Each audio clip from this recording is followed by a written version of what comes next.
Here, any better back. This year, Abuja Giamona.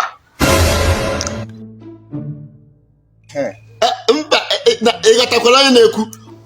mpachi amaka ọgọgụ nwoke na-ekwu na ehi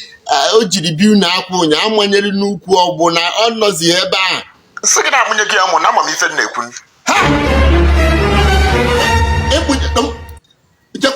Nwanne gị nwaanyị mmachi amaka ọ gbakwara gị ọnọdụ ehi a. O nwere ife ọ gwara m. Ọkụ ha ya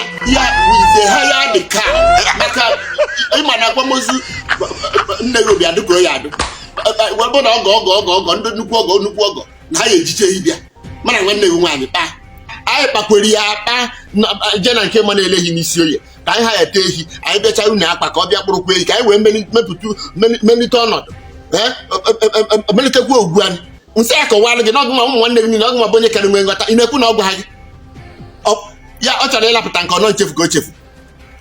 ụmụnna bara egbuo n'ehi a Kedu dị akọ dịkwa ihe nka? egwu ise ha ya dị ka ihe ha bụ ehi ha ya ịghọta ihe na-ekwu ebe ka m ga-eweta 540,000 ihe ejikwu ugwu ehi kedu ihe agbakwe ndị gọọmenti nte ya akpụrụkwo mkpụrụ nwanne gị nwaanyị ịmakwa na eme abụ onye nsogbu Kedụ ọgụ ife anyị na-akọ oyiri ife mmadụ na-akọ kedu ụdị fake life unu na-ebido ihe ọ na-eji ekreti ya problems up and down ịbịala unu akwa were 50,000 tinye na envelope onye ọbụla mere ya appreciate ama m etu gị na nwanne m nwaanyị si ya manage okporo nsị mkpụrụ efi bịa bụ ụlọ ọgwụ isi nne ha ya dị ka ka akpụnyego ya ụmụnna kịta biko nke erubeghị inye advice na fake life abụ fake life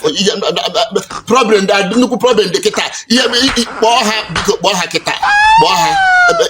ha nọọ ha ya dị ka biko si na nwere nsogbu na-eyi ha ana m abịa ka ebe ị nọ anọ na nke omego oke isi niile na nke ana m abịa na biko ihe agafe n'okwu fon biko ise ha ya dị ka egbukwe na biko